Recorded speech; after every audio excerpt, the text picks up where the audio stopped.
মানুষ যে যাকে মহাব্বত করে ভালোবাসে সে তাকে তত বেশি স্মরণ করে। মান আহাব্বা শাইআন আকসারা যিকরাহু।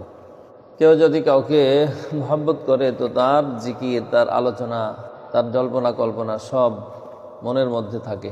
আবার আরেকটা বিষয়ও খেয়াল রাখে মানুষ, যে আমি যাকে আপন জানি, আমি যাকে ভালো জানি, ভালো মনে করি, ভালোবাসি, তাকে কিভাবে সন্তুষ্ট করা যায় এবং কোন কাজে সে অসন্তুষ্ট হয়ে যায় কিনা, কোনো কাজে সে অসন্তুষ্ট হয়ে যায় কিনা, সেদিকেও খুব সতর্কতার সাথে খেয়াল রাখে মানুষ। তার উপরের বস যিনি হন, উপরস্থ বসের সন্তুষ্টি অসন্তুষ্টির খুব খেয়াল রাখে।